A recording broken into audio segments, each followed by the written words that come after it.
Assalamualaikum warahmatullahi wabarakatuh. Mahasiswa sekalian, pada sesi ini kita memasuki tahap yang sangat penting dalam pembelajaran komputasi numerik, yaitu implementasi langsung menggunakan Python. Jika sebelumnya kita banyak membahas konsep, mulai dari energi, error, hingga metode numerik, maka sekarang kita mengubah semua itu menjadi program nyata yang bisa dijalankan, diuji, dan dianalisis. Perlu dipahami bahwa dalam dunia teknik modern, kemampuan memahami teori saja tidak cukup. Seorang engineer harus mampu menerjemahkan konsep menjadi algoritma, lalu mengimplementasikannya ke dalam bahasa pemrograman. Python menjadi pilihan utama karena fleksibel, mudah dipahami, dan sangat kuat untuk komputasi ilmiah. Peta besar pembelajaran komputasi numerik. Pada bagian awal halaman 2, dijelaskan bahwa terdapat 7 topik utama yang menjadi inti pembelajaran. Lebih dalam, 7 topik ini bukan sekadar materi terpisah, tetapi satu kesatuan sistem. Perhitungan energi dasar analisis sistem listrik, error evaluasi akurasi, pembulatan keterbatasan komputer, dissection dan Newton solusi nonlinear, eliminasi Gauss solusi linear, Jacobi solusi sistem besar. Ini adalah toolkit seorang engineer dalam menyelesaikan berbagai masalah teknik. Implementasi perhitungan energi dalam Python. Pada halaman 3 ditunjukkan contoh perhitungan energi listrik menggunakan Python. Titik 2. Energi listrik dihitung sebagai E sama dengan P tanda kali T. Namun ketika terdapat banyak beban, kita harus menjumlahkan semua kontribusi energi. Dalam kode Python, digunakan list untuk menyimpan daya, list comprehension untuk menghitung energi tiap elemen, fungsi sum untuk menjumlahkan. Pendekatan ini sangat efisien dibanding perhitungan manual. Makna pentingnya, Python tidak hanya menghitung, tetapi mengotomatisasi proses. Dalam sistem nyata seperti smart meter, data daya berubah setiap detik. Perhitungan dilakukan secara terus-menerus. Pengukuran ERROR sebagai dasar validasi. Pada halaman 4 dijelaskan implementasi error absolut dan relatif. Titik 2. Error absolut menunjukkan selisih langsung. Error relatif menunjukkan tingkat kesalahan terhadap nilai sebenarnya. Dalam Python, digunakan fungsi ups, operasi sederhana tetapi sangat penting. Dalam dunia industri, error digunakan untuk kalibrasi sensor, menentukan kualitas sistem. Tanpa analisis error, hasil perhitungan tidak dapat dipercaya. ERROR pembulatan dan keterbatasan komputer. Pada halaman 5 dijelaskan error pembulatan menggunakan nilai pi. Titik 2. Komputer tidak menyimpan angka secara sempurna. Selalu ada keterbatasan presisi. Dalam Python, mat pi memberikan presisi tinggi.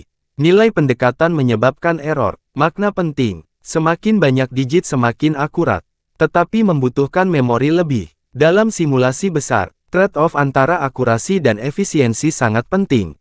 Implementasi metode BISECTION dalam Python. Pada halaman 6-7 dijelaskan metode bisection dan implementasinya. Titik 2. Langkah algoritma. 1. Pilih interval. 2. Hitung titik tengah. 3. Cek tanda fungsi. 4. Ulangi. Dalam kode, fungsi didefinisikan. Loop digunakan untuk iterasi. Kondisi digunakan untuk memilih interval. Keunggulan. Sederhana. Selalu konvergen. Namun, membutuhkan banyak iterasi. Dalam sistem proteksi, metode ini digunakan karena keandalannya. Implementasi Newton RAPHSON dalam Python. Pada halaman 8 ditunjukkan implementasi Newton-Raphson. Titik 2. Metode ini menggunakan turunan untuk mempercepat konvergensi. Dalam kode, fungsi dan turunan didefinisikan. Iterasi dilakukan dengan rumus. Keunggulan, sangat cepat, efisien. Kelemahan, sensitif terhadap tebakan awal. Dalam sistem nonlinear, metode ini sangat powerful jika digunakan dengan benar. Strategi memilih metode numerik. Pada halaman 9 dijelaskan perbandingan kedua metode. Titik 2. Dissection, aman, cocok untuk kondisi tidak pasti.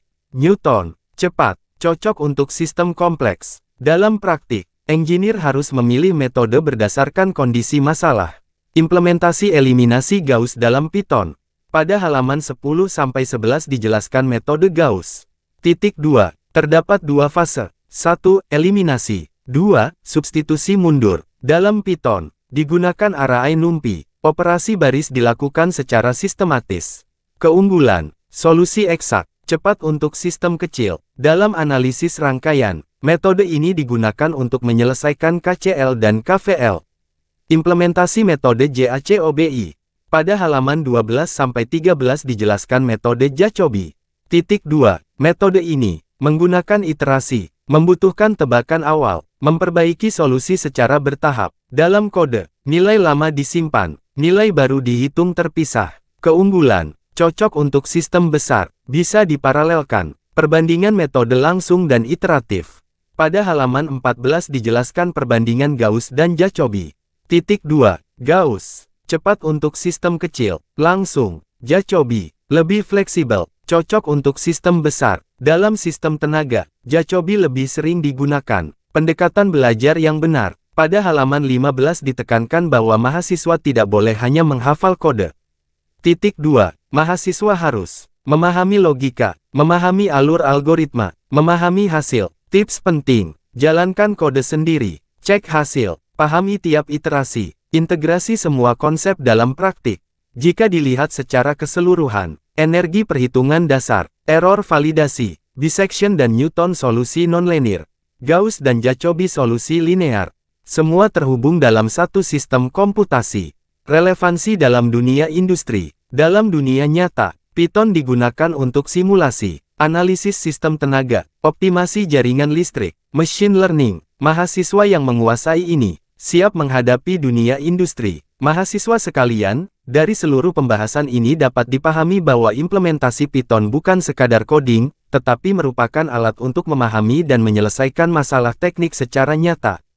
Kemampuan untuk memahami konsep, menulis program, menganalisis hasil, menvalidasi solusi, adalah kompetensi utama dalam komputasi numerik dan teknik elektromodern. Terima kasih atas perhatian dan partisipasi mahasiswa sekalian. Wassalamualaikum warahmatullahi wabarakatuh.